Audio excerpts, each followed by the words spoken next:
తెలుగు కథా పారిజాతాల శ్రోతలకు స్వాగతం. ఈరోజు చదవబోయే కథ మరచిపోకుమా. ఈ కథ మన తెలుగు కథలు .com పత్రికలో 17/12/2024 ప్రచురితమైంది.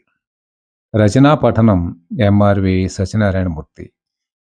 కథ మరచిపోకుమా. మా కొలీగ్ కొడుకు పెళ్లికి విశాఖపట్నం వచ్చాను. హోటల్లో దిగాను. ఉదయం కాఫీ కోసం బెల్ కొట్టినా బాయ్ రాకపోవడంతో అతని కోసం హోటల్ వరండాలో పచారు చేస్తున్నాను. 2 నిమిషాలు గడిచేసరికి ఇద్దరు అమ్మాయిలు ట్రాలీ సూట్ కేసులు లాక్కుంటూ నవ్వుతూ వస్తున్నారు. లైట్లు వెలుగులో వారి మొహాలు వెలిగిపోతున్నాయి. ఒక అమ్మాయిని చూడగానే నేను ఒక్కసారి ఆగిపోయి ఆమెకేసే పరీక్షగా చూస్తూ ఉండిపోయాను. నన్ను దాటుకుని ముందుకు వెళ్ళి రూమ్ తలుపు తీసుకుంటున్నారు. ఏమీ ఎరగనట్టుగా నడుచుకుంటూ వెళ్ళి ఆ అమ్మాయిని మరోసారి పరీక్షగా చూశాను. అంతే. నా గుండె దడదడా కొట్టుకుంది. నవ్వుతున్నప్పుడు ఎడం బుగ్గ సొట్టపడడం, పై పెదవి మీద ఉన్న చిన్న పుట్టుమచ్చ లైట్ వెలుగులో కనిపించి నేను షాక్ అయ్యాను. వాళ్ళు తలుపు తీసుకుని రూమ్‌లోకి వెళ్ళిపోయారు. బాయ్ రావడం, నేను కాఫీ ఆర్డర్ ఇవ్వడం జరిగింది. కాఫీ వచ్చాక ఫ్రెష్ అయ్యి రిసెప్షన్ దగ్గర కూర్చున్నాను. కాసేపటికి ఆ అమ్మాయిలిద్దరూ అక్కడికొచ్చారు. నేను వాళ్ళ దగ్గరికెళ్ళి, చూడండి, నా పేరు రామచంద్రం. శివపురంలో తహసీల్దార్‌గా పనిచేస్తున్నాను. మీతో కొంచెం మాట్లాడాలనుకుంటున్నాను అన్నాను. నా బట్టతల, నెరిసిన మీసాలు చూసి పెద్దాయనని భావించి అలాగే అంది ఒక అమ్మాయి. ముగ్గురం సోఫాలో కూర్చున్నాం. మీ పేర్లు అన్నాను నేను నసుగుతూ. నా పేరు ప్రమీల. దీని పేరు ప్రమద్వర అంది ప్రమీల. నేను ప్రమద్వర కేసి తిరిగి, నేను చిన్నప్పుడు పాలకొల్లో ఉండేవాడిని. మీ చుట్టాలెవరైనా పాలకొల్లో ఉన్నారా అని అడిగాను. అవునండి. మా అమ్మ వాళ్ళ ఊరు పాలకొల్లే. పెళ్ళయ్యాక అందరం హైదరాబాద్ వచ్చాం అని ఎప్పుడూ అమ్మ చెబుతూ ఉంటుంది అంది ప్రమద్వర. ఆమె మాటలకి నా మొహం వెలిగిపోయింది. మీ అమ్మగారి పేరు మణిమంజరి అని నేను అంటూ ఉండగానే ప్రమద్వర, అవును అంకుల్, మా అమ్మ మీకు తెలుసునా ఆసక్తిగా అడిగింది. బాగా తెలుసమ్మా. బ్రాడీపేట ఒకటో వీధిలో ఉండేవాళ్ళం. మేము కూడా అక్కడే ఉండాం. ఆ! ఈలోగా ప్రమీల వాచీ చూసుకుంది. ప్రమద్వర, అంకుల్, మాకు హోటల్ మేఘాలయలో మ్యూజిక్ ప్రోగ్రామ్ ఉంది. మేము వెళ్ళాలి. తర్వాత మాట్లాడదాం అని లేచింది. నేను అక్కడికే వచ్చానమ్మా. ఒక మ్యారేజీ ఉంది అని నేను కిందకి దిగొచ్చి ఆటో ఎక్కి హోటల్ మేఘాలయకి వెళ్ళాను. వాళ్ళు కూడా హోటల్ మేఘాలయకి వచ్చారు. మా కొలీగ్ ఎదురొచ్చి నన్ను లోపలికి తీసుకెళ్ళాడు. పెళ్ళికి ముందు పాటల ప్రోగ్రాం పెట్టారు. అప్పుడు చూశాను ఆ ప్రోగ్రాం వీళ్ళదేనని. ముందుగా ప్రమద్వర పాడింది. తెలంగాణ యాసతో ఉన్న ఆ పాటకి జనం ఊగిపోయారు. తర్వాత ప్రమీల పాడింది. దానికి అదే స్పందన. 2 పాటలు విన్నాక నేను కూడా వారిని మెచ్చుకోకుండా ఉండలేకపోయాను. ప్రోగ్రాం అయ్యాక ప్రమద్వర అడ్రస్సు, ఫోన్ నంబరు తీసుకున్నాను. హైదరాబాద్ వచ్చినప్పుడు తప్పకుండా వాళ్ళ ఇంటికి రమ్మనమని చెప్పింది ప్రమద్వర. పెళ్ళయిపోయాక హోటల్‌కి వచ్చి రూమ్ ఖాళీ చేసి బస్ స్టాండ్‌కొచ్చి బస్ ఎక్కాను. సీట్‌లో కూర్చుని కళ్ళు మూసుకోగానే నా గతం కళ్ళ ముందు కదలాడింది. మా నాన్నగారికి పాలకులు ట్రాన్స్‌ఫర్ అవ్వడంతో అక్కడికొచ్చాము. బ్రాడీపేట మొదటి వీధిలో డాబాలో ఉండేవాళ్ళం. ఇంటి ముందు కుడివైపు పెద్ద బొగడ చెట్టు, ఎడమవైపు వేప చెట్టు ఉండేవి. చాలా విశాలమైన వీధి అది. నేను 10వ తరగతి, చెల్లాయి 8వ తరగతి ఒకే స్కూల్‌లో చేరాం. రోజూ బొగడ పూల కోసం ఆడపిల్లలు మా ఇంటి ముందు చేరేవాళ్ళు. అందులో మణిమంజరి కూడా ఉండేది. ఆమె నా క్లాస్‌మేట్. మా ఇంటికి 4 ఇళ్ళు అవతల వాళ్ళ ఇల్లు. మణిమంజరి రూపమే కాదు, పాట కూడా బాగుంటుంది. క్లాసులో ఆమె పాడుతుంటే కన్నార్పకుండా ఆమెనే చూసేవాళ్ళం. 10వ తరగతి అయ్యాక ఇంటర్మీడియేట్ మేమిద్దరం ఒకే కాలేజీలో చేరాం. మా ఇద్దరి మధ్య స్నేహం పెరిగింది. సైకిళ్ళ మీద కాలేజీకి వెళ్తూ చాలా కబుర్లు చెప్పుకునేవాళ్ళం. ఆమె నవ్వుతుంటే బుగ్గలు సొట్టపడి వింత అందాన్నిచ్చేవి. అలా ఆమెను చూడడం కోసం నేను తరచూ జోకులు చెప్పేవాడిని. ఆమె నవ్వుతూనే ఉండేది. 2 ఏళ్ళు ఇట్టే గడిచిపోయాయి. ఇద్దరం డిగ్రీలో చేరాం. ఒకరోజు ప్రైవేట్ క్లాస్ అయ్యాక చీకటి వేళ ఇంటికి తిరిగి వస్తుంటే కౌన్సిలర్ గారి అబ్బాయి ప్రదీప్ మోటార్ సైకిల్ మీద అడ్డంగా వచ్చి మమ్మల్ని ఆపాడు. Hi Mani, I love you. రేపు సినిమాకి వెళ్దాం వస్తావా? అని అడిగాడు. మణిమంజిరి నిర్ఘాంతపోయింది. నేను వెంటనే వాడి చెంప మీద కొట్టాను. వాడు ఏమిట్రా నన్ను కొడతావా అని నన్ను పొట్టలో బలంగా గుద్దాడు. అమ్మా! అని కూర్చుండిపోయాను కిందనే. ఈలోగా ఎవరో మోటార్ సైకిల్ మీద రావడంతో వాడు గబగబా వెళ్ళిపోయాడు. మణిమంజిరి నా దగ్గరగా వచ్చి నన్ను లేవదీసింది. బాధగా ఉందా? అని అడిగింది. ఆమె అలా నన్ను పట్టుకోవడం నాకు చాలా థ్రిల్లింగ్‌గా ఉంది. ఒక క్షణం నన్ను నేను మర్చిపోయాను. తర్వాత తల అడ్డంగా ఊపాను. నెమ్మదిగా సైకిలెక్కి ఇంటికి వచ్చాను. ఆ మరుసటి రోజు బాల్ పెన్‌తో ఆమె బొమ్మ వేసి నా దగ్గర భద్రంగా దాచుకున్నాను. డిగ్రీ ఫైనల్ ఇయర్‌లో ఉండగా ఆమె పుట్టినరోజు నాడు ఇద్దరం సైకిళ్ళ మీద నరసాపురం వెళ్ళాం. గోదావరి ఒడ్డున కూర్చొని ఆమెకి అప్పుడు నేను వేసిన బొమ్మ ఇచ్చాను. అది చూసి మణిమంజరి చాలా సంతోషించింది. నాకు షేక్ హ్యాండ్ ఇచ్చి, "చాలా థాంక్స్ చంద్రం" అంది. అంత ఆనందం ఆమె మొహంలో చూసి నేను మైమరిచిపోయాను. పడవ ఎక్కి గోదావరి దాటి అక్కడ కాసేపు కూర్చొని మళ్ళీ పడవలో తిరిగొచ్చాం. తరువాత సైకిళ్ళెక్కి ఇంటికొచ్చేసాం. డిగ్రీ ఫైనల్ ఇయర్ ఫేర్‌వెల్ పార్టీలో మణిమంజరి ఒక అన్నమయ్య కీర్తన పాడింది. అందరూ చక్కగా మెచ్చుకున్నారు. నేను చాలా కష్టపడి నేర్చుకున్న లలిత గీతం పాడాను. నీలాల సుందరిల నవరసమయ మంజరిల కదలి రావె నా చెలి కమనీయ నెచ్చెలి. నీలాల సుందరిల నవరసమయ మంజరిల కదలి రావె నా చెలి కమనీయ నెచ్చెలి.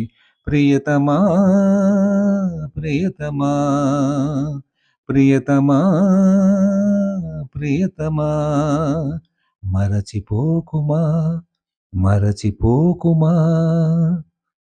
పాట అవగానే అందరూ చప్పట్లు కొట్టి నన్ను అభినందించారు.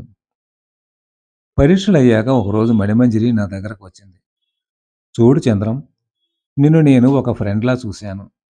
నువ్వు వేరేగా అనుకుంటే ఐ యామ్ సారీ అని చెప్పి వెళ్ళిపోయింది.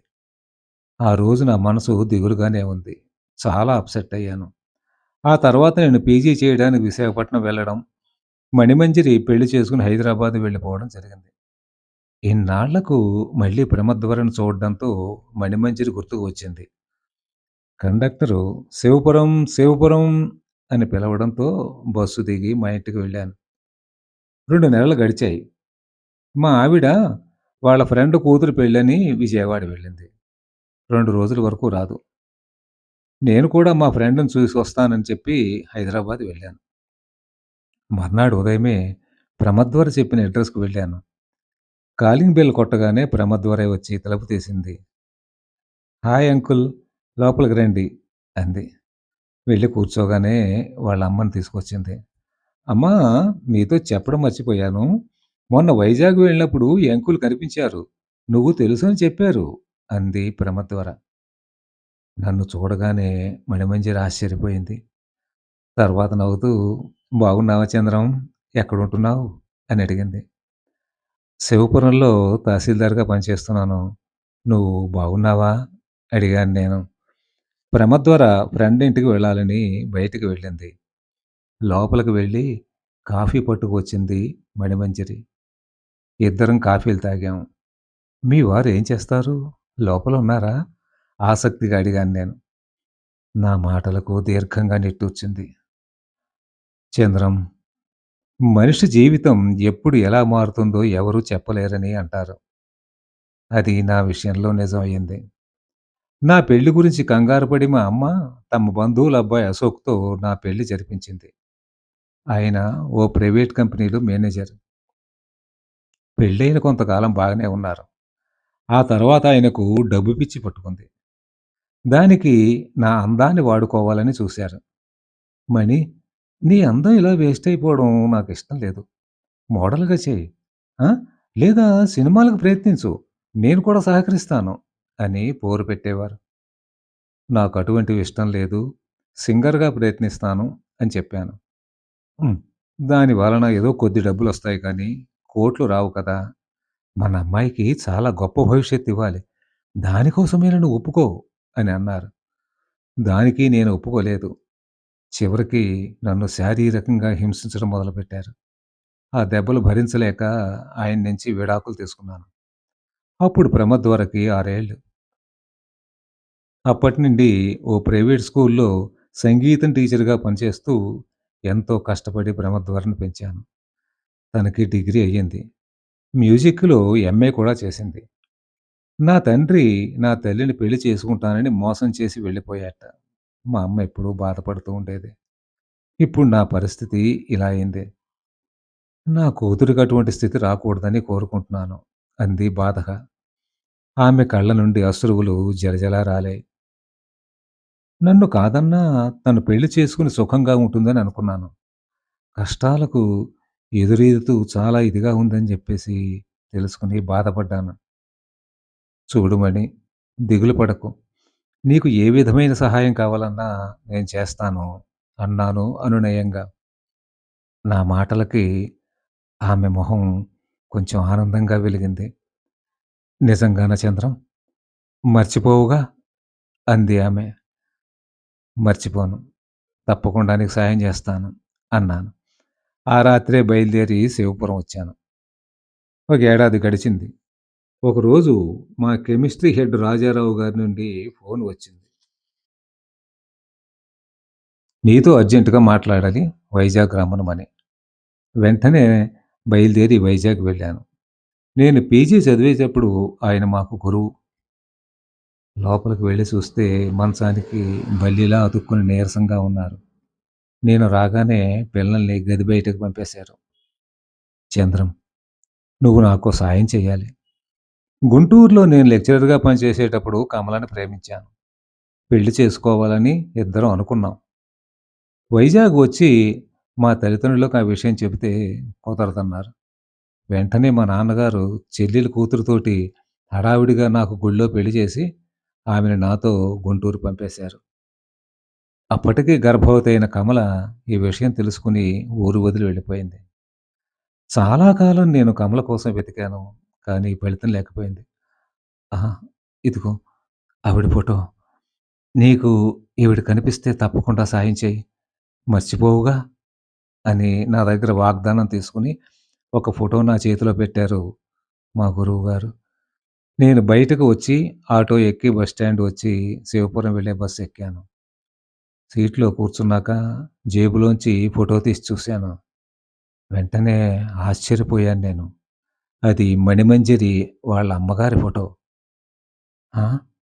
మణిమంజరి మా గురువుగారి కూతురా? ఎంత విచిత్రం!